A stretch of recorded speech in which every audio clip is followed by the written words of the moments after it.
soal lighting. Maaf, saya khusus membahas soal styling dan komposisi. Oke, saya lanjut. Apa kriteria food photography itu dibilang berhasil? Nah, kriteria food photography dibilang berhasil adalah menarik untuk dilihat, menggoda dan menggiurkan, juga memiliki drawing effect. Jadi menarik untuk dilihat, pastinya yang ngeliat tuh ih kok lucu ya, kok gemes ya gitu. Kadang kita suka ya gitu lihat gemes, bukan untuk dimakan tapi untuk difoto.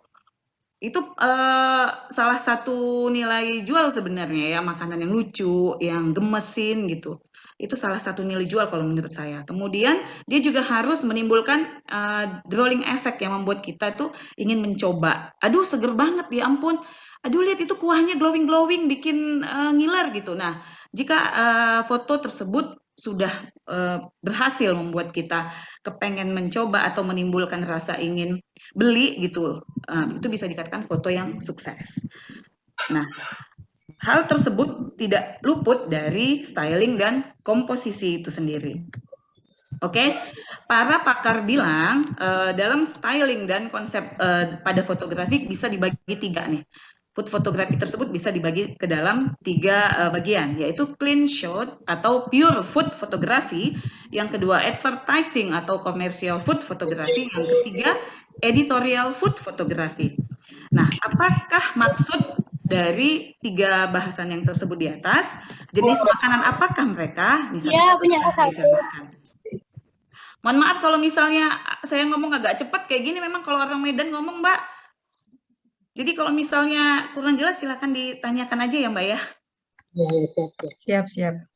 Oke, yang pertama itu clear shoot atau pure food photography. Nah, apakah ini? Nah, jadi jenis foto ini difokuskan hanya pada makanan.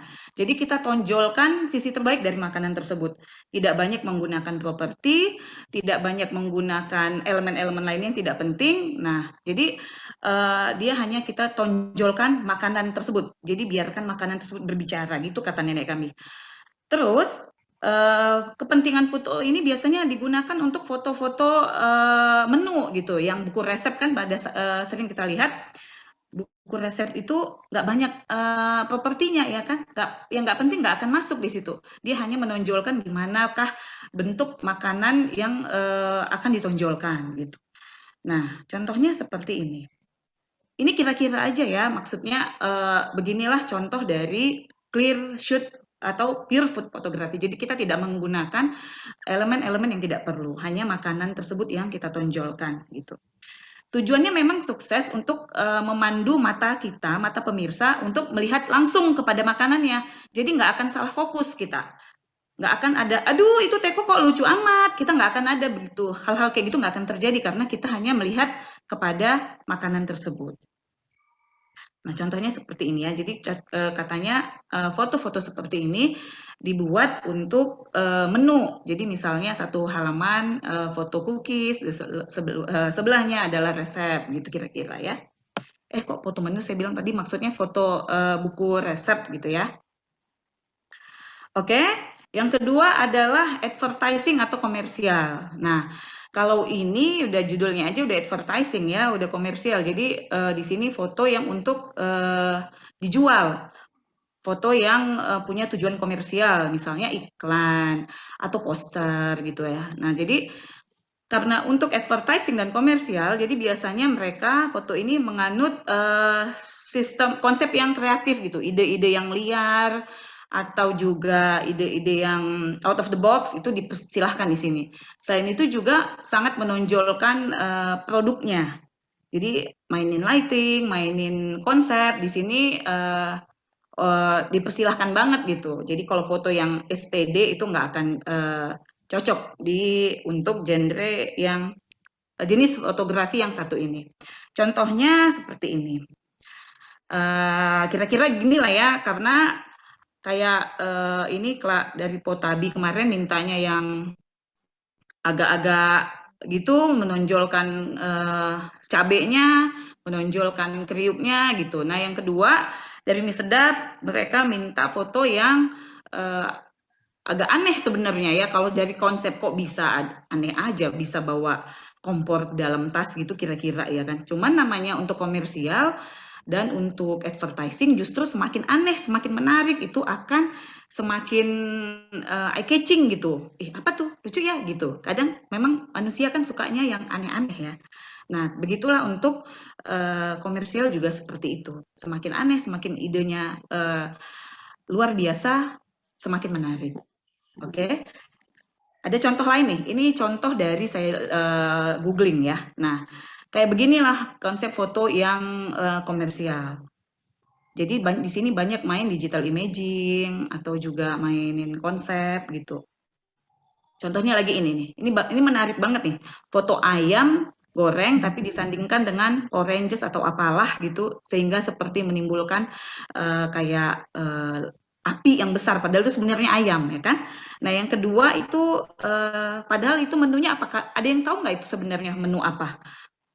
Jadi seakan-akan itu gunung ya, padahal itu daging. Gimana apa Mbak?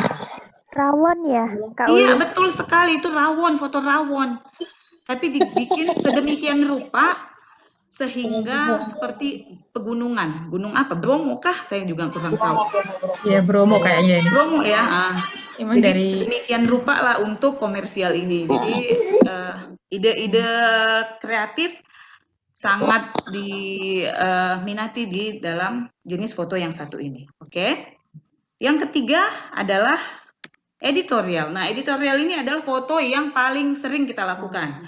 Foto yang paling sering kita lihat di Pinterest, Instagram, majalah, dan media-media lainnya. Kenapa? Karena ada cerita yang akan disampaikan di dalam jenis foto editorial ini. Ini foto yang selalu kita bikin ya. Misalnya mau foto roti tapi ada cerita yang diselipkan lagi makan pagi, lagi sarapan, lagi sambil nonton drakor misalnya kayak gitu. Itulah editorial fotografi, menyampaikan cerita. Jadi contohnya ya kayak foto kita sehari-hari ya, misalnya ada spaghetti, menu-menu yang terdiri apa aja gitu. Terus juga sarapan, ada fish and chips, jadi menyampaikan cerita sedang sarapan sambil baca buku atau baca koran gitu. Kemudian di editorial ini juga membolehkan kita memasukkan human element di dalamnya. Jadi human element terus menambah juga memasukkan unsur cerita, itulah editorial food photography. Seperti foto yang kopi, ada seorang gadis sedang di coffee shop sedang menikmati kopi di siang hari gitu. Kemudian foto kosong ini juga begitu, ada cerita ya dan juga human element di dalamnya. Kira-kira gitu ya. Oke. Nah, how to level up styling in food photography. Nah, ini ada beberapa contekan dari om saya nih. Jadi yang pertama adalah light source and setting up skin. Jadi kita mesti pahami dulu konsep lighting. Kalau dalam fotografi pasti yang nomor satu itu kita mesti paham menguasai jenis lighting.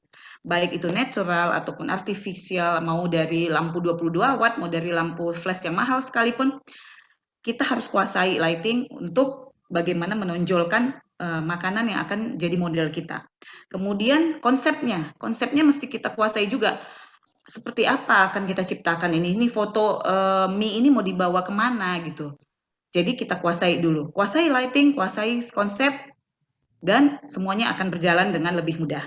Yang kedua, mastering your gear. Pasti ya, mau kita alat tempurnya handphone ataupun kamera canggih sekalipun, kalau kita nggak kuasai, nggak akan wow banget hasilnya gitu kira-kira ya. Jadi walaupun kita pakai handphone, nggak usah ragu, kuasai, terus pasti akan mendapatkan hasil yang maksimal. Banyak tuh teman-teman upload kompakan ya yang pakai handphone, tapi hasilnya wow banget. Gimana lagi dipakai kamera, kan habis deh kita. Pakai handphone aja dia segila itu gitu hasilnya. Oke, kemudian komposisi. Ini juga nggak kalah penting ya. Temennya styling pasti komposisi. Nanti bagaimana komposisi yang akan dibahas, kita bahas kemudian. Kemudian play with colors. Nah, pasti namanya food banyak terdiri dari warna-warna ya.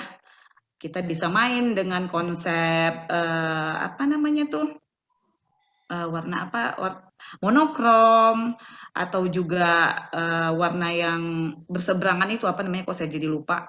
Pokoknya kita bisa bebas main dengan warna di food photography ini. Kemudian less is more. Jadi sebagai pemula, misalnya belum banyak punya props, itu juga nggak ada masalah.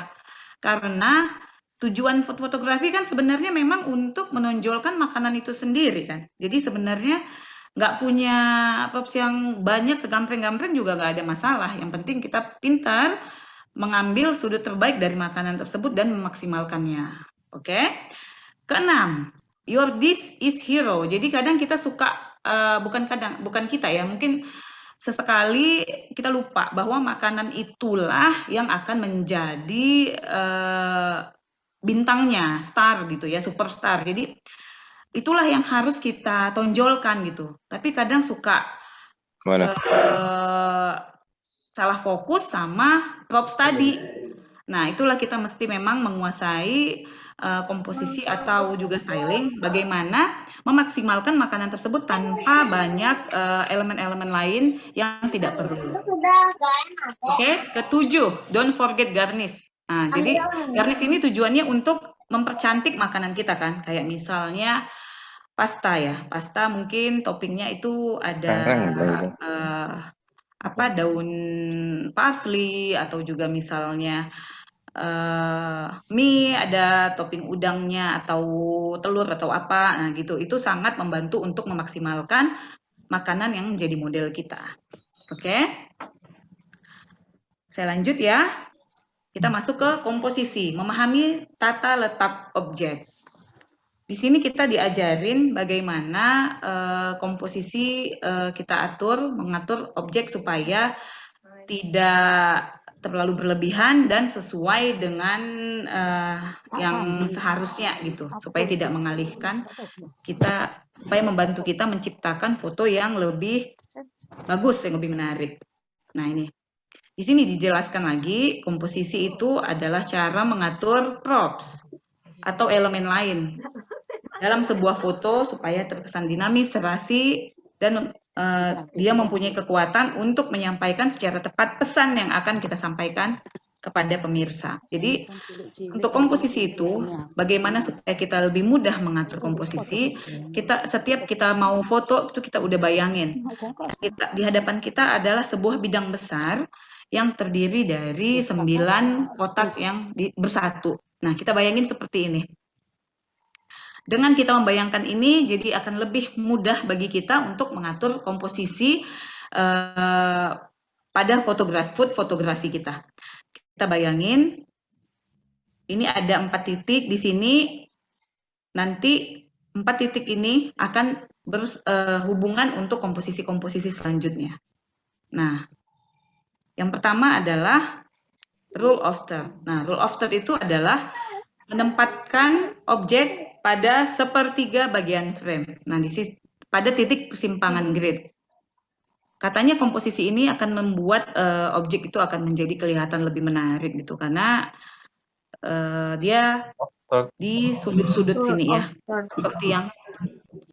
seperti pada contoh.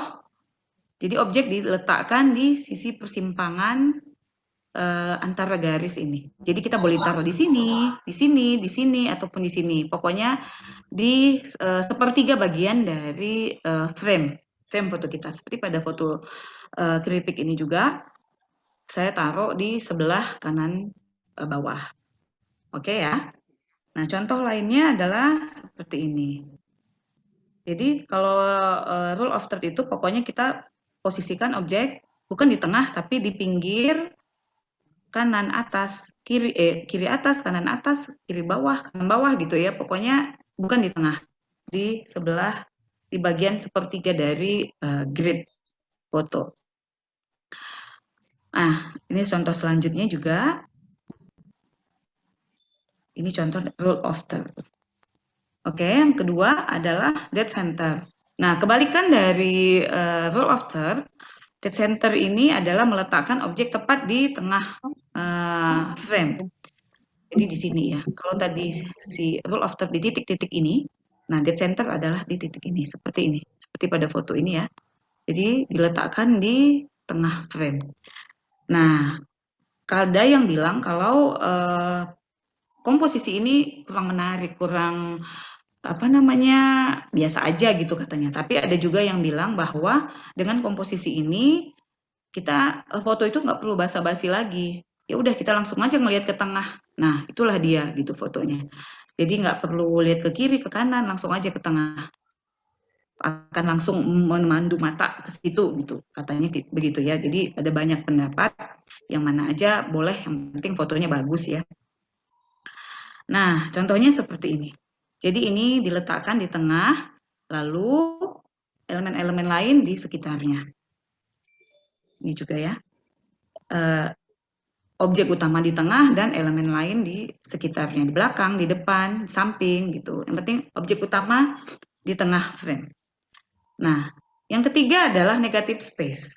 Negative space itu dari namanya juga udah tahu ya, jadi adalah ruang kosong yang lebih banyak dibandingkan objek utamanya. Objek utama di sini positive space ya. Jadi ruang kosongnya lebih besar dibanding dibanding objeknya. Jadi katanya komposisi ini akan membuat mata kita bernafas dari elemen-elemen lain yang ada di dalam foto, sehingga akan memandu mata langsung melihat ke objek tersebut. Oke. Contohnya seperti ini ya. Jadi ruang kosongnya lebih banyak dibanding objek utamanya. Jadi mau taruh di kiri, mau taruh di kanan, mau taruh di atas, taruh di bawah, mau dibikin flat lay, juga sah-sah aja. Yang penting ruang kosongnya lebih banyak dibanding objeknya. Maksudnya ruang kosongnya lebih besar dibanding objek. Oke, yang ketiga adalah segitiga. Nah, segitiga itu bagaimana kita menyusun elemen ataupun objek-objek pada foto kita sehingga berbentuk segitiga jika kita gabungkan titik-titiknya. Ini adalah komposisi yang mudah ya. Kita boleh taruh elemen utama di sudut mana saja, kemudian taruh elemen pendampingnya di sisi yang berseberangan. Nah, dan jika ditarik akan membentuk segitiga seperti ini. Ada 3 kopi. Lalu jika dihubungkan akan membentuk segitiga. Ini juga antar elemen membentuk segitiga. Ini juga. Ini gampang banget ya, ditaruh di sisi A, kemudian elemen lain di sisi B. A dan C. Nah, keempat ya. Keempat adalah komposisi diagonal. Komposisi diagonal ini sesuai namanya, menempatkan objek pada sisi diagonal frame. Nah, ini cocok digunakan pada piring-piring yang berbentuk panjang. Misalnya, apa yang panjangnya telenan, kemudian tray, kan itu biasanya berbentuk panjang ya, jadi alangkah mudah jika kita menempatkannya pada sisi diagonal frame. Lalu elemen-elemen pendukung di sisi-sisi yang lain. Seperti pada contoh ya. Seperti ini. Kemudian foreground, latar depan. Nah, foreground itu namanya udah foreground ya, jadi dia posisinya di depan objek, berada di depan objeknya.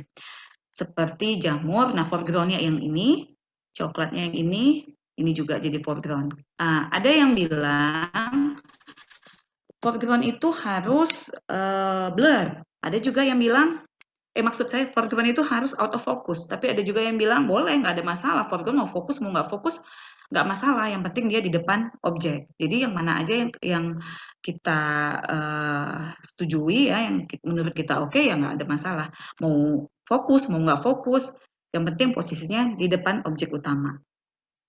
Tapi memang biasanya dia out of focus. Foreground biasanya out of focus. Supaya lebih menarik gitu ya. Langsung memandu mata menuju objek utama. Itu fungsinya dia. Jadi gimana caranya? Ya taruh aja benda lain atau elemen elemen foto yang lain ya berada di depan objek utama. Oke, kemudian framing. Nah, framing ini objek utama diatur sedemikian rupa sehingga dikelilingi oleh elemen lain di dalam foto. Kalau ini kebetulan ada kursi yang membentuk frame pada kopinya ya. Kemudian ini juga dipotret dari sela-sela kursi, ini juga begitu. Banyak contoh framing ini kayaknya dalam genre landscape ya, tapi untuk food juga boleh. Kalau misalnya susah, kita juga bisa bikin dari tanaman-tanaman yang kita atur sedemikian rupa sehingga membentuk framing. Jadi kayak foto kita dibingkai gitu ya. Objek utamanya dibingkai oleh framing yang secara tidak langsung ini. Kira-kira begitu. Nah, yang keempat, yang keberapa ini tadi saya lupa, yang sekian deh ya, adalah elemen garis atau grid lines. Jadi grid lines ini kita di elemen ini maksudnya komposisi yang berbentuk garis. Jadi dihasilkan dari garis alami, misal yang dibentuk oleh elemen-elemen foto kita, misalnya sudut meja, peralatan makan, ataupun properti lain ya. Kalau di sini diciptakan dari buku. Karena bukunya seperti ini, jadi arah cangkirnya juga disesuaikan, terus bukunya juga memanjang, handphonenya juga kita panjangin begini. Nah, dengan adanya panduan garis ini akan jadi lebih mudah untuk kita menata properti-properti foto kita. Ini juga karena chopping boardnya apa ini ya, persegi panjang ya. Nah, kita susun elemen-elemen lainnya sesuai dengan garis pada telanan ini. Garpunya di sebelah sini. Ini juga sesuaikan dengan garisnya. Ini juga gula merahnya kebetulan ada yang panjang disesuaikan juga. Ini juga ya, karena kotaknya memanjang, jadi yang lain juga disesuaikan, peletakannya sesuai dengan garis yang diciptakan oleh elemen-elemen fotonya. Ini akan membuat komposisi kita menjadi lebih rapi dan teratur. Jadi mungkin cocok bagi orang yang rapi ya komposisi ini. Jadi kalau misalnya memanjang seperti ini, yang lain juga mengikuti. Jadi kalau katanya kalau misalnya ada yang berbeda gitu elemen fotonya, misalnya ada sendok yang agak nggak sesuai garis, nah itu katanya akan kurang bagus. Tapi ya tetap ya seni adalah seni ya. Jadi ini memandu kita untuk membuat foto menjadi, komposisi menjadi lebih rapi dan teratur ya. Oke. Kemudian bicara tentang komposisi pasti nggak akan lepas dari yang namanya props.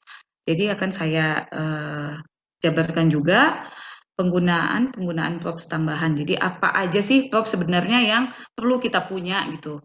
Kadang ibu-ibu upload kompakan ini suka lihat props yang lucu gitu sampai senggol bacok ya, saya sendiri juga kayak gitu ngelihat yang lucu, aduh buk, padahal ternyata nggak dipakai. Jadi kan sia-sia gitu kan ya, karena modal lucu, modal cute gitu. Kalau dipajang auto banyak yang like atau banyak yang komen karena itu belinya di mana gitu. Padahal sebenarnya nggak terlalu penting. Itu PR banget ya sebenarnya ya.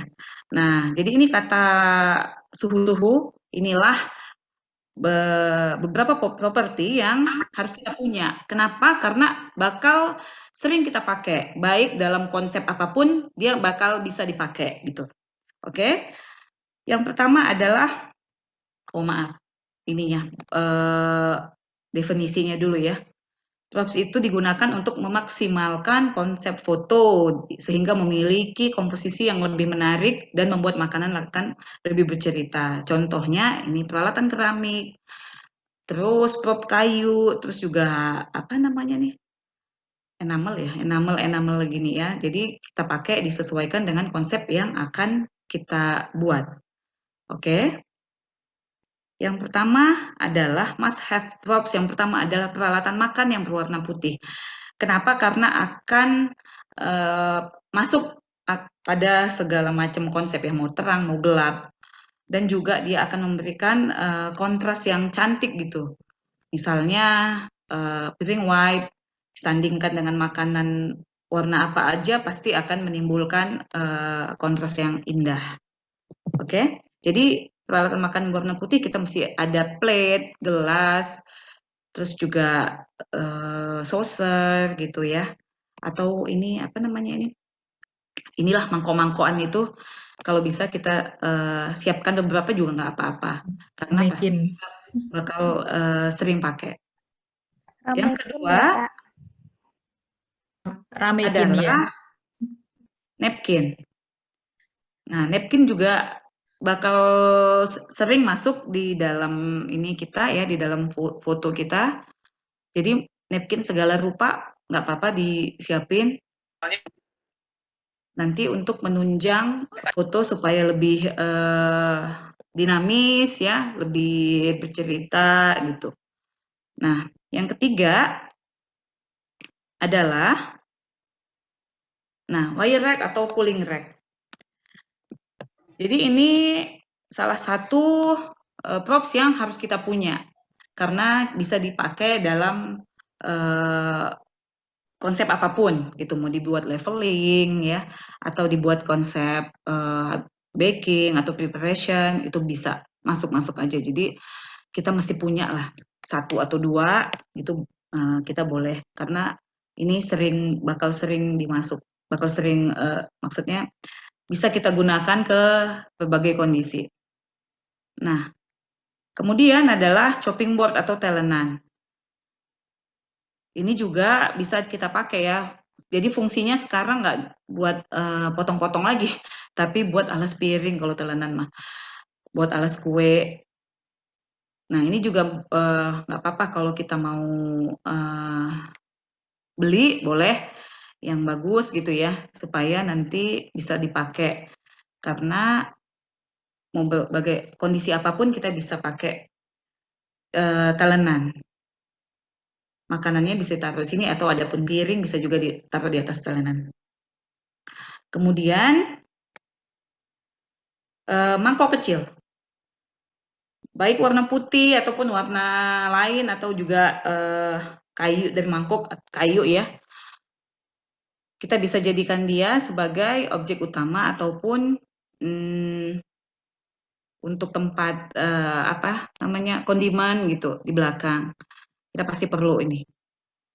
Jadi kalau mau dibeli ini boleh. Terusnya yang terakhir adalah cake stand. Kita bisa pakai untuk kue-kue kecil atau juga cake sekalian. Kita bisa bikin leveling di situ atau juga taruh cake-cake yang ini ya, yang cocok buat disusun di atas cake stand. Oke. Nah, kemudian yang terakhir ini kayaknya ya. How to level up composition in food photography. Seperti yang saya bilang di awal ya, komposisi food photography, styling itu pasti kita mesti menguatkan konsep ataupun ide cerita. Gimana kita mau membuat makanan kita akan taruh di mana, mau dibawa kemana, mau dibikin seperti apa, nah itu konsepnya mesti kita matangkan. Kita matangkan dulu, nanti ini dibikin background-nya gelap terus kemudian nanti dibikin konsepnya seperti ini, itu kita mesti matangkan supaya akan lebih mudah kita buat komposisinya. Yang ketiga, kumpulkan dan gunakan properti yang sesuai. Misalnya kita mau bikin konsepnya tradisional ya. Jadi kita buatlah peralatan tradisional, kan biasanya kayu gitu ya. Kayu ataupun juga kain-kain batik gitu. Nah, kita gunakan properti dan elemen yang sesuai. Jadi kalau misalnya tiba-tiba ada yang rustic, yang rustic atau yang modern banget gitu kan kurang cocok. Nah, jadi sesuaikan dengan konsep yang akan kita gunakan. Misalnya tadi ya tradisional, pakailah properti yang cocok untuk konsep tradisional. Nah, kemudian yang ketiga, fokus pada bagian terbaik dari makanan. Misalnya kita mau foto mie misalnya ya. Mie kita tonjolkan bagian terbaiknya, misalnya ulir mie-nya, atau juga snack gitu ya. Misalnya dia renyah gitu kita tonjolkan teksturnya yang tipis gitu atau teksturnya yang crunchy gitu. Kita tonjolkan bagian-bagian terbaiknya. Atau misalnya glazing gitu ya. Nah, kita fokus ke situ supaya apa? Supaya fotonya akan semakin menarik gitu. Membuat kita menjadi lebih ngiler gitu ya, lebih tertarik untuk mencoba. Nah, yang keempat, jangan menaruh porsi yang terlalu banyak karena akan membuat kurang estetik gitu ya. Misalnya semangkuk mie dibuatlah secukupnya atau setengah porsi gitu, tapi diatur sedemikian rupa sehingga rapih dan menonjolkan sisi terbaik dari mie tersebut. Nah, yang kelima, bermain dengan warna dan bentuk seperti yang saya sebutkan tadi, bermain dengan color, jangan takut bermain dengan warna gitu. Misalnya kita mau bikin konsep monokrom atau konsep merah dan hijau gitu ya, kuning dan ungu gitu. Jadi cari perbendaharaan macam-macam warna yang membuat foto tersebut jadi lebih stunning gitu. Karena kalau kurang warna itu kayaknya kurang greget gitu ya, kayak makanan kurang micin gitu rasanya. Kalau pucet gitu.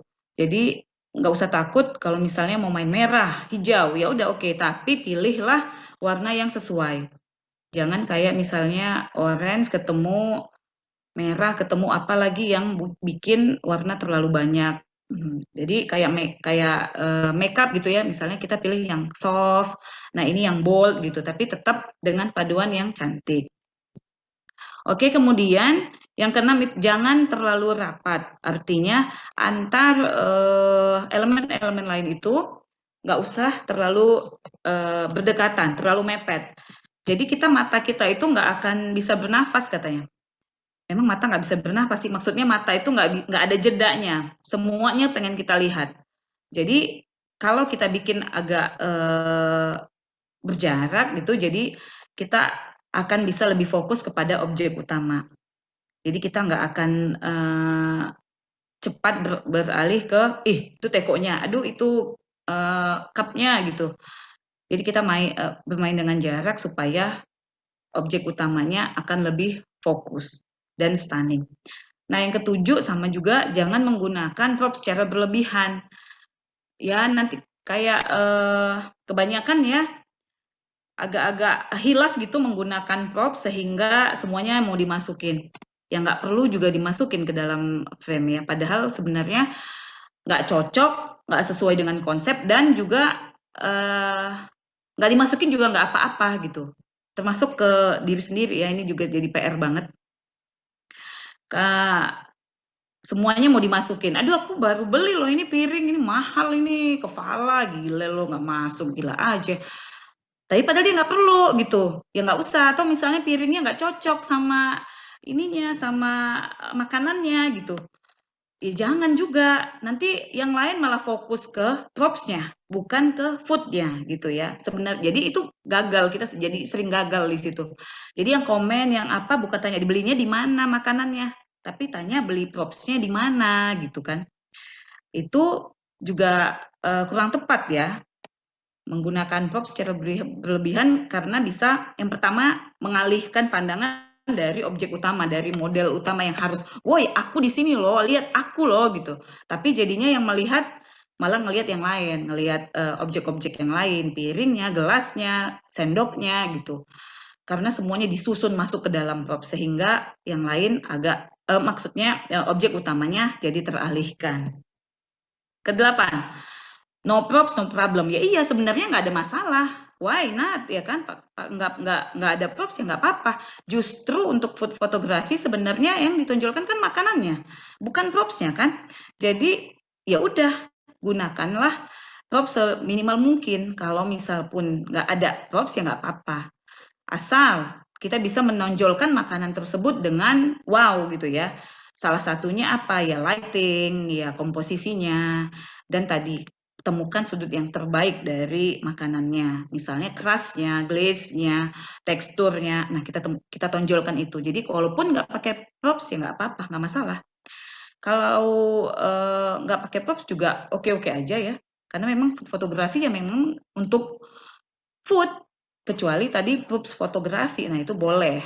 Mau props segala macam dijejerin nggak ada masalah karena memang buat props. Oke, yang ke-9, practice makes perfect. Memang segala macam kalau nggak diulang, nggak latihan ya nggak akan lancar ya. Kayak saya dulu waktu awal-awal motret tahun 2015, 2016 tuh paling nggak bisa pakai props banyak. Jadi lihat senior yang bikin propsnya banyak gitu, aduh aku pengen banget deh foto kayak begini gitu.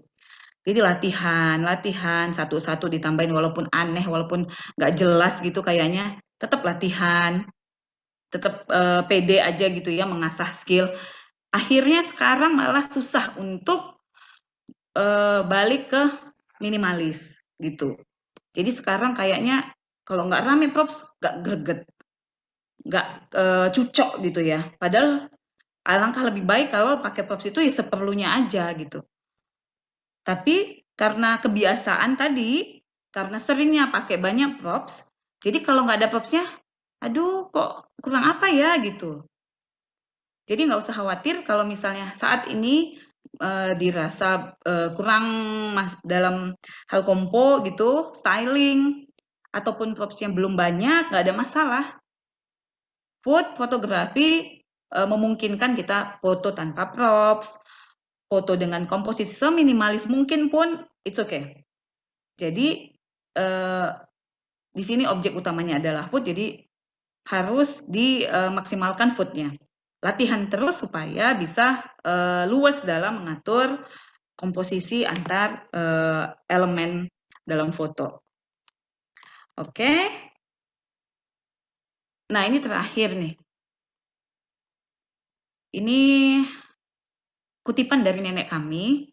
Jadi beliau mengatakan fotografi itu adalah seni dan selera, maka tidak ada baik ataupun nggak baik. Ya karena memang dasarnya selera ya. Kayak kita misalnya lukisan abstrak, aku nggak ngerti, tapi menurut si A itu bagus gitu. Namanya udah seni ya. Baik, cocok nggak cocok itu masalah selera. Tapi karena kita berhadapan dengan food fotografi, maka kita membutuhkan ada kaidah etika dan estetika dalam memperlakukan food tersebut. Jadi kita harus paham apa yang boleh dilakukan untuk food, apa yang akan membuat foodnya lebih menonjol, apa yang baik untuk fotografi foodnya, itu yang kita lakukan. Jadi kalau misalnya soal seni dan selera itu balik ke masing-masing, tapi etika dan estetika itu harus kita pahami, harus kita patuhi juga. Jadi enjoy dan keep practice. Demikian saya sampaikan. Oke, thank you. Oke, terima kasih Mbak Uli. Ibu MC dan Ibu Bulur. Terima kasih. Oke. Oke, makasih banyak buat Mbak Uli atas sharing-sharingnya yang udah dikasihkan pada kita semua yang ada di sini.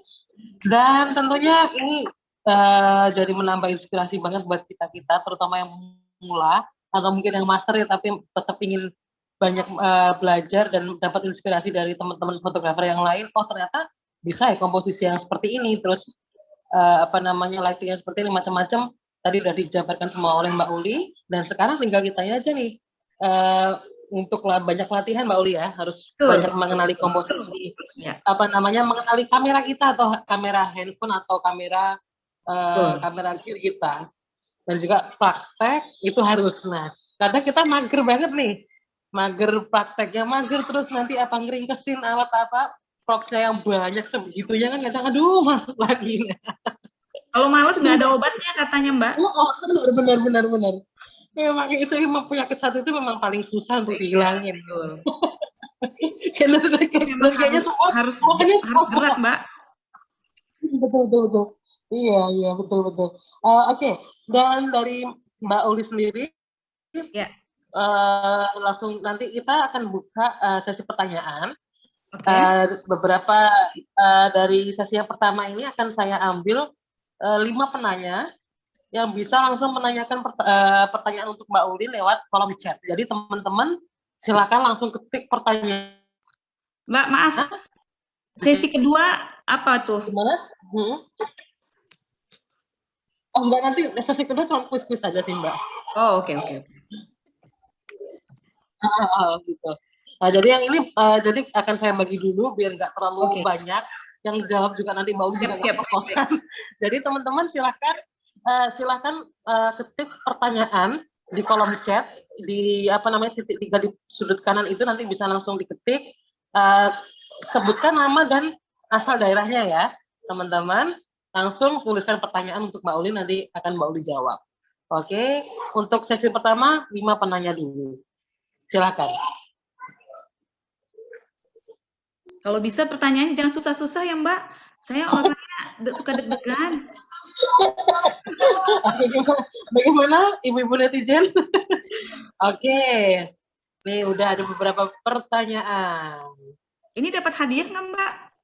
Oke, tentu kita nanti akan ada hadiah untuk penanya terbaik, dan juga ada di kuis di sesi kedua akan ada hadiahnya. Hadiahnya dari sponsor-sponsor kita sudah disiapkan oleh panitia. Mantap. Oke, ini udah ada beberapa pertanyaan. Jadi kalau nggak nanya rugi ya Mbak ya? Oh ya, rugi banget. Karena mumpung ada Mbak Uli juga di sini nih. Dan hadiahnya juga lumayan buat penyemangat, buat penyemangat motret nih. Oke. Ini udah ada Bisa yang kita pertanyaan. mulai, bisa kita mulai dulu. Ini ada dari Mbak Dida. Gimana tips dan cara Mbak Uli ketika mood motret hilang? Bisa dijawab dulu Mbak Uli kira-kira. Langsung dijawab ya Mbak ya? Boleh dijawab satu-satu aja dulu. Kalau mood motret hilang, ya udah nggak motret Mbak. Pikir aja kita rujakan gitu kan, enak. Jadi kalau misalnya nggak motret, ya udah saya nggak motret. Jadi misalnya saya cari healing aja gitu, misalnya nonton atau nyanyi-nyanyi ya kan. Pokoknya yang bikin fresh kembali gitu, atau jalan-jalan sekitar komplek, cari-cari inspirasi gitu, atau jalan-jalan ke toko gitu kan. Kadang ngelihat yang aneh, aduh makannya lucu, jadi semangatnya bangkit gitu. Jadi kalau saya nggak motret, nggak mood, ya udah saya nggak motret karena akan gimana ya, kalau saya pribadi misalnya nggak mood dipaksa motret, jadi kayaknya hasilnya gitu kayak nggak, aduh kok kurang ya gitu, kayaknya nggak, kurang maksimal gitu yang hasil yang saya dapatkan gitu. Jadi kalau misalnya nggak mood, ya udah saya piknik aja gitu, relax atau kemana gitu kan, sehingga mood itu akan balik kembali. Tapi ya kalau misalnya mood nggak, males motretnya kelamaan, ya jangan juga. Kan kita di sini juga banyak dari kita yang motret itu buat kerja kan. Jadi ya jangan kelamaan magernya Bu, nggak dapat duit kita nanti. Ya kan, jadi mau nggak mau disegerakan lah itu malesnya itu tadi, cepet-cepet dihilangkan, cari cara, mau piknik kek, mau jajan, mau kemana, ya udah bikin aja gitu yang bikin happy, sehingga mood kita akan on lagi. Begitu kira-kira Mbak Dida. Mbak Dida ini senior juga kan ya? Iya, Bulur Mojokerto. Iya kan Bulur. Salim Mbak Dida, salim. Assalamualaikum. Segan aku sebenarnya loh ini. Oke, pertanyaan kedua ada dari Mbak Ruli nih, Bulur Sidoarjo. Mau tanya, cahaya ilahi paling bagus jam berapa ya? Oke, cahaya ilahi paling bagus katanya itu pas golden hour. Golden hour itu berarti pas sebelum terik lah ya, sebelum matahari itu di atas. Berarti sekitar pagi jam-jam 8 sampai jam-jam 10-an lah ya. Tapi tergantung rumah masing-masing juga, Mbak. Kadang rumah aku karena udah nomaden ya, kemana-mana gitu, jadi udah merasakan banyaknya sudut-sudut yang berbeda-beda cahayanya. Ada yang bagus pagi, ada yang cocok banget pas dia menjelang sore, ada yang cocok banget pas terik-teriknya. Jadi kalau memang pakai natural light, Mbak maksimalkanlah itu, cari spot sekeliling rumah yang cahayanya oke. Motret aja tuh di sebelah jendela kamar, sebelah pintu, sebelah dapur. Aku dulu pernah loh di rumah tuh, di dapur, di gudang, malah itu cocok banget itu lightingnya. Walaupun pakai natural light, tapi Masya Allah banget lah itu. Nggak ada ngalahin memangnya natural light ya, karena ciptaan yang maha kuasa. Jadi kita lihat lagi ke rumah kita. Bisa di rumah saya sama di rumah Mbak Rifa tuh beda-beda karakter cahayanya. Jadi nggak usah takut kalaupun memang pakai natural light, di potret aja di seluruh rumah, cari di bagian mana nih yang paling oke. Memang ada yang bilang spot itu terbaik itu pas golden hour, yaitu pagi sebelum siang banget, terus sore tuh setelah jam 3-an sampai sebelum maghrib itu katanya paling bagus. Cuman balik lagi ke rumahnya. Kalau misalnya rumahnya dapat cahayanya pas sore misalnya ya pagi kan kurang oke gitu. Jadi tetap coba-coba aja. Kalau memang pakai natural light sekeliling rumah dipotretin di mana sisi terbaik, potret di situ. Jadi bakalan dapat cahaya yang terbaik. Gitu, Mbak. Oke. Mbak kalau di cowboy tadi tertarik grid lines, itu tadi kan garisnya diagonal dicontoh. Apakah bisa atau ada contoh garis yang lurus, horizontal atau vertikal? Gimana, Mbak? Ini jadi ada Mbak Putri dari cowboy. Ini minta apa ya? Tadi kan garisnya diagonal dicontoh yang komposisi grid lines tadi loh. Apakah bisa atau ada contoh garis yang lurus, horizon atau vertikal? Oh, oke. Bisa aja sebenarnya. Cuman kalau untuk vertikal tuh maksudnya garis lurus kan ya? Kalau garis lurus bisa untuk flat lay lah cocoknya. Karena kalau misalnya lurus tapi dibuat kayak atau angle-nya apa ya? 45 atau apa pasti akan kelihatan kayak glosor gitu ya. Atau paham nggak ya maksud saya glosor ini kayak jatuh gitu loh. Paham.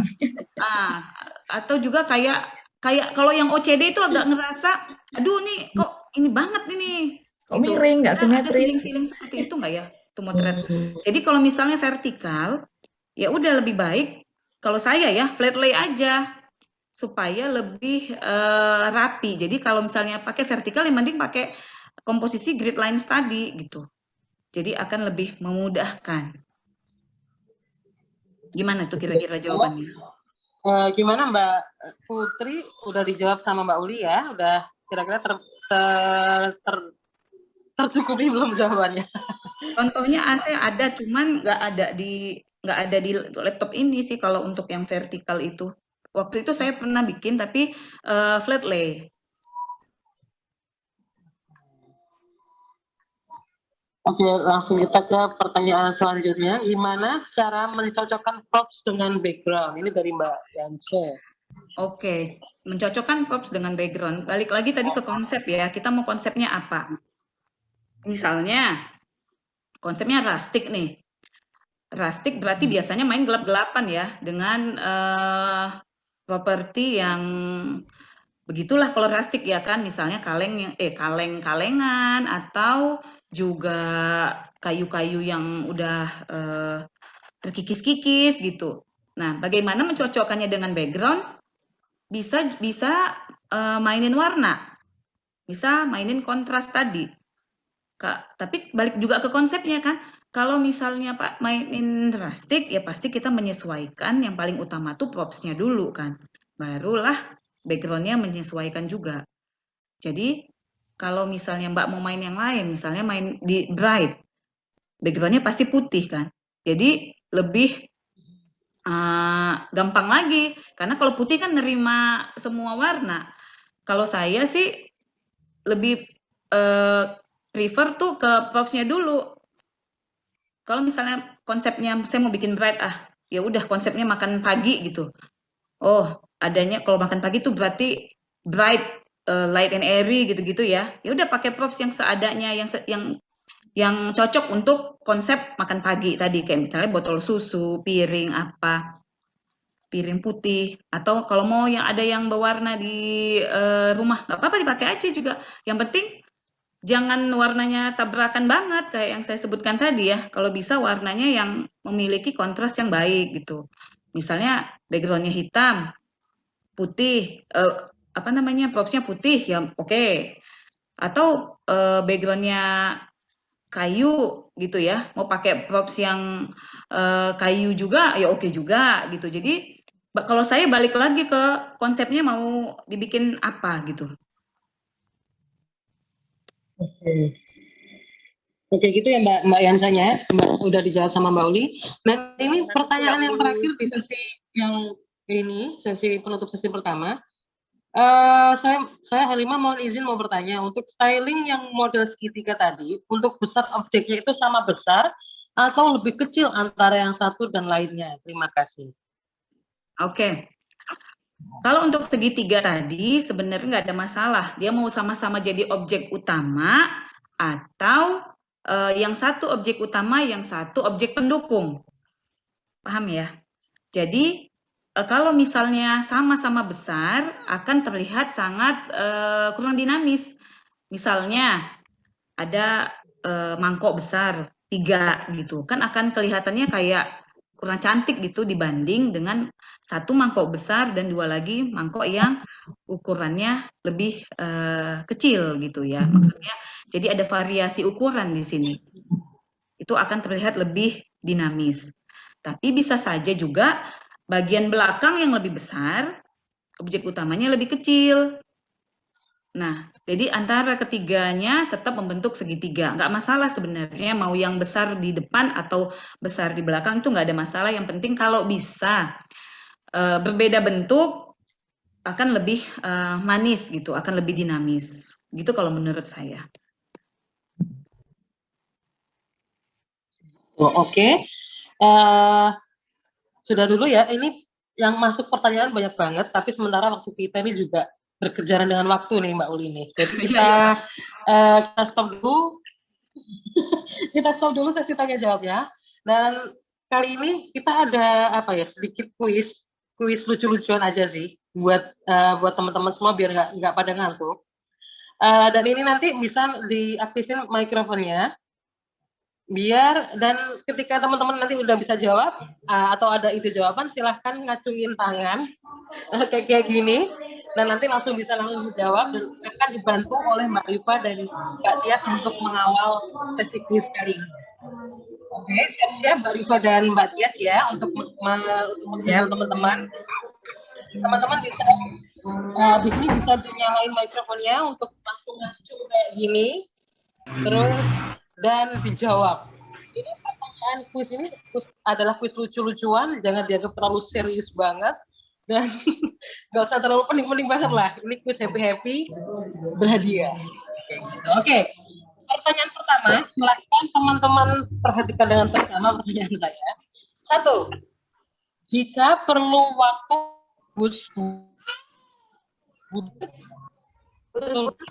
lama waktu membutuhkan. Oke, gimana? Oke, aku pelanin dulu ya. Halo. Oke, udah jelas ya. Pertanyaan pertama, jika perlu waktu merebus 20 menit agar sebutir telur bisa matang, berapa lama waktu merebus yang dibutuhkan agar 10 butir telur bisa matang? Ada yang ini, ada yang angkat tangan. Silakan Mbak. Mbak Daru. Silakan Mbak Rita. Halo, assalamualaikum. Mbak Daru, ya. Waalaikumsalam. Nggak usah on cam, nggak apa-apa kan ya? On kan kameranya aja, Mbak. Kameranya enggak. biar kita bisa ketemu nih. Mau pakai jilbab dulu ya? Oh ya, silakan.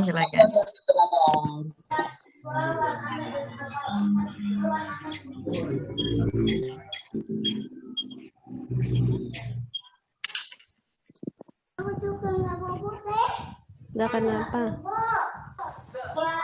Waktu yang dibutuhkan untuk merebus 10 butir telur adalah 20 menit. Soalnya merebus barengan dalam satu panci. Oke, gimana Mbak Rifa jawabannya? Mbak Rifa dan Mbak. Oke, betul ya? Betul apa salah Mbak Rifa? Betul. Oke. Selamat. Ini Mbak Tias bagian dapat yang pemenangnya.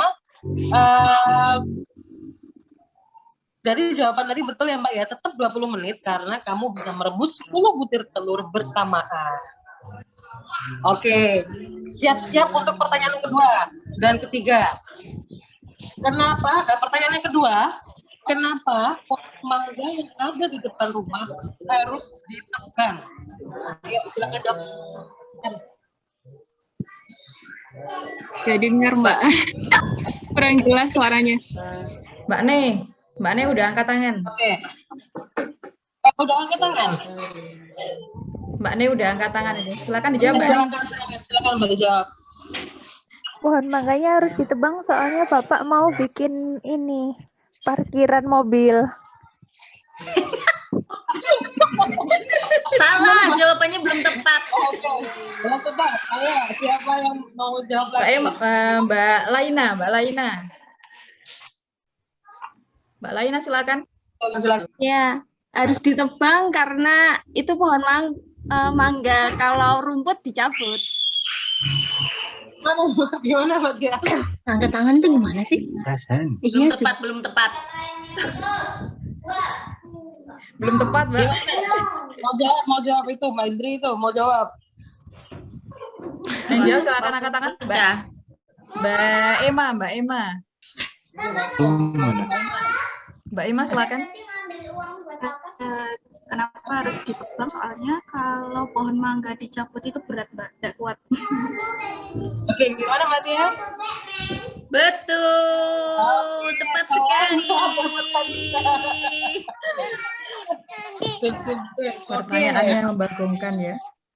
Pertanyaannya banget bisa jawabannya. Membagongkan. Makanya nggak usah, aku tadi kan udah bilang nggak usah dibawa serius karena pertanyaannya nyebelin banget. Oke, pertanyaan terakhir, kalau ada 5 angsa dikali 2, berapa total semua angsa? Gimana?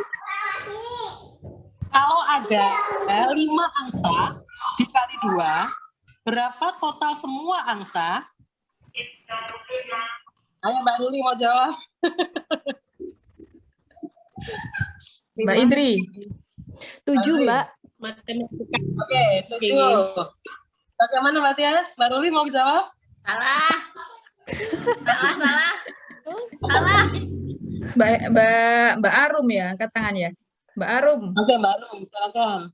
Ini ASN di mana? Kedua, Mbak.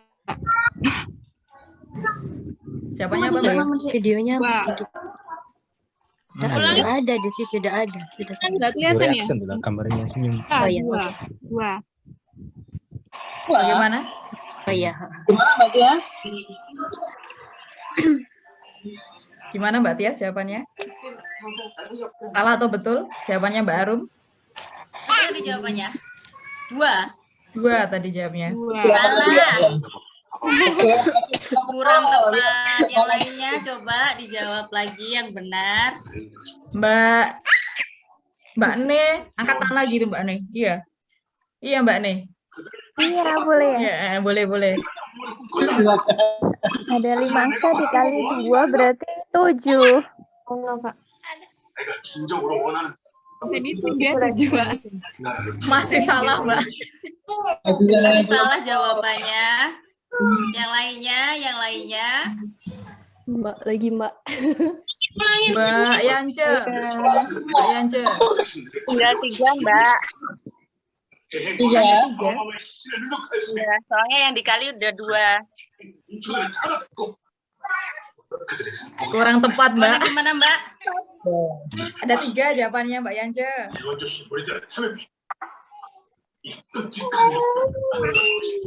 Halo. Mbak Indah silakan jawab Mbak Indah. Mbak. Jawabannya berapa? Tetap 5. Tetap 5.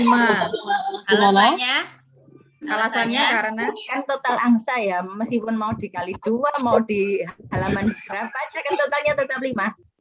iya betul Mbak. Iya betul Mbak Indah. Oke, betul Mbak. Oke, sip. Selamat dapat hadiah lagi nih. Oke. Terima kasih.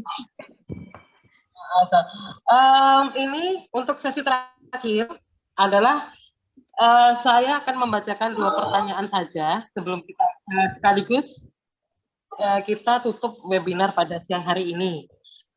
Jadi mohon maaf apabila tidak semua pertanyaan bisa terjawab di sini. Bareng lagi, sharing-sharing lagi, atau mungkin juga yang punya pertanyaan bisa DM Bang sendiri ya di Instagramnya, karena kita terbatas banget waktunya. Oke, jadi ada pertanyaan lagi yang mau saya bacakan. Gini, ini ada pertanyaan ini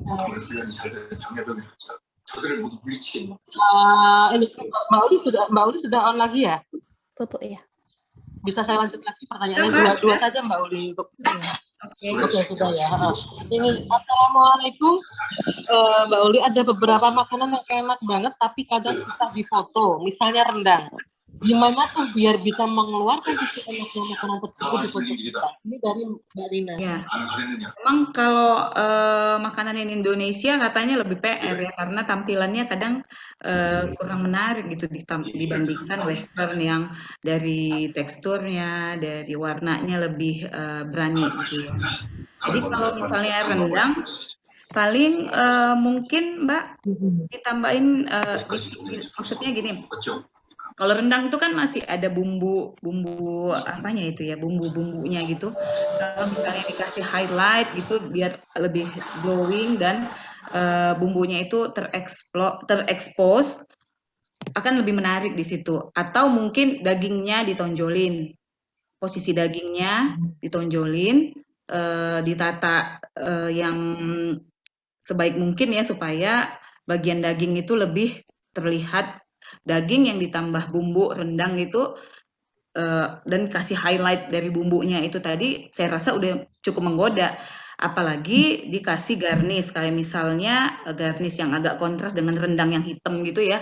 Misal mungkin irisan cabai atau juga daun jeruk yang kecil gitu ya, supaya lebih genit gitu.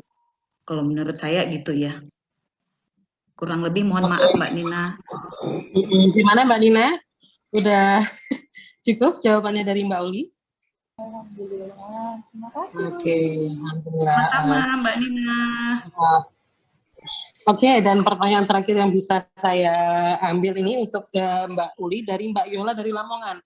Kak Uli, untuk foto komersial dan editorial, kalau semisal ada brand itu sudah pasti komersial, kalau semisal fotoin produk orang, tapi dia nggak ada logo atau brandnya, apakah nanti masuk foto editorial? Makasih Kak Uli sayang. Gimana Mbak? Putus-putus tadi? Gini, putus-putus ya. Jadi gini, untuk foto komersial dan editorial, kalau semisal ada brand, itu udah pasti masuk komersial kah? Kalau semisal fotoin produk orang, tapi dia nggak mau ada logo atau brandnya, apakah nanti masuk foto editorial gitu? Ini dari pertanyaan dari Mbak Yola Lamongan. Oke, Mbak Yola. Jadi ini maksudnya foto produk, tapi nggak mau produknya dicantumin gitu ya? Gitu kurang lebih kan? Nggak mau ada logo. Iya, Kak Uli. Iya gitu ya Mbak. Logonya, logo jualannya dia nggak mau masukin gitu? Iya. Lah kok aneh? Tapi dia mau jualan. Jadi kalau misalnya yang ditonjolin dia memang sengaja tidak ingin logonya yang dicantumin. Oh, gitu. Berarti jadi foto kemasan, nggak pakai foto enggak, kemasan. roti. Kalau semisal seperti roti gitu Kak Uli. Oh, kalau misalnya roti, kayaknya sih iya ya Mbak, lebih masuk ke editorial karena memang kalau untuk advertising atau juga komersial itu pasti kan memang untuk kebutuhan iklan gitu. Memang untuk kebutuhan promosional gitu. Jadi kalau misalnya untuk iklan pasti disebutkan di situ brandnya kan ya, ditonjolin di situ. Misalnya pun roti by siapa gitu. Misalnya Holland atau manalah gitu kan, pasti dia mencantumkan brand. Tapi kalau misalnya nggak dicantumin brandnya, ya menurut saya jatuhnya ya ke editorial gitu. Tapi kalau memang untuk kebutuhan apa kebutuhan iklan, pasti dicantumin brand tersebut. Kalau menurut saya gitu, Mbak. Ya. Makasih ya Mbak Yola. Mohon maaf kalau Sama-sama, Kak jawabannya Uli. kurang pas. Oke, gimana Mbak Yola? Sudah cukup jawabannya Ya, dari makasih Mbak Kak Uli ya? Uli. Ya, Ya. sama-sama Mbak. Oke, teman-teman, sekarang sebelum kita akhiri sesi webinar siang ini, saya mau mengumumkan pemenang kuis seru-seruan tadi yang sudah dirangkum oleh tim panitia. Oke, dan pemenang kuis siang barusan, kuis seru-seruan ini dimenangkan oleh tiga pemenang ya Mbak Rifa ya, Iya, yang dapat hadiah, ada mukena dan ada hadiah dari sponsor. Nah, nanti selanjutnya akan dijabri oleh panitia untuk mendapatkan hadiahnya. Pemenangnya adalah satu Mbak Jaru Proboretno. Yang kedua adalah Mbak Ema atau Mbak Halimatu Sadia, dan ketiga Mbak Indah Gresik. Jadi siap-siap nanti akan dijabri oleh panitia. Ya, selamat. Kita kasih tepuk tangan yang meriah dulu ya untuk yang menang hari ini. Kuis seru-seruan. Jadi nanti akan dijabri oleh panitia. Dan juga pemenang-pemenang yang terbaik. Ini ada 2 orang juga yang kita dapatkan. Pemenang pertama adalah 1 Mbak Nina atau Bunda Nina. Dan pemenang kedua adalah Mbak Yola. Yuk, kita kasih tepuk tangan meriah dulu buat yang pemenangnya terbaik. Terima kasih. Kita akan dijabri oleh panitia. Makan-makan biasanya Mbak kalau menang tuh Mbak. Ayo makan rendang ya. Begitu makan-makan. Kita makan-makan virtual juga ya. Makan di rumah masing-masing. Makan kita kumpul Terima kasih. di rumah masing-masing. Oke. Buat seluruh pemenang kuis dan penanya terbaik nanti siap-siap aja nanti akan dijawab oleh panitia. Dan gini, nanti kita akan ambil foto ya bareng-bareng sesaat setelah saya tutup ini. Sebelumnya kami dari Kompak mengucapkan terima kasih sebanyak-banyaknya untuk seluruh yang sudah hadir pada webinar siang ini. Terima kasih juga untuk seluruh yang sudah mengerahkan anggotanya untuk join sehingga siang hari ini webinar ini ramai sekali. Alhamdulillah, nggak nyangka banget, di luar ekspektasi kita. Ternyata pesertanya banyak sekali. Baik yang masih pemula atau master, semua ngumpul di sini jadi satu. Dan juga terima kasih banyak buat Mbak Uli atas kelonggaran waktunya dan juga sharing-sharing yang sangat bermanfaat buat kita. Semoga kita semua bisa ketemu lagi. Amin. Insya Allah semoga manfaat semua. Dan kita semua bisa ketemu lagi, baik virtual atau secara real nanti. Insya Allah habis pandemi.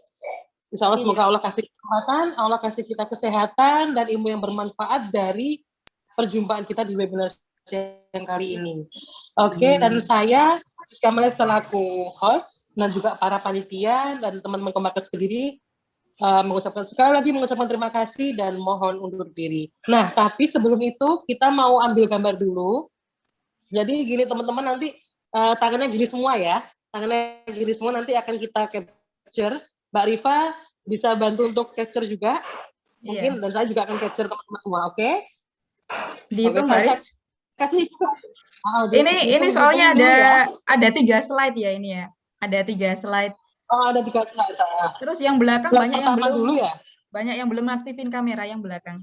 Pada malu-malu kayaknya ini yang Mbak ya. Iya. Yang belakang tolong teman-teman diaktifin dulu kameranya ya biar kelihatan muka kita. Oke, yuk. Bentar, ini yang pertama kenangannya. Saya hitungin dulu ya. Oke, jempolnya di atas semua gini, oke, kayak dangdutan begini. Siap. Oke. 1, 2, 3.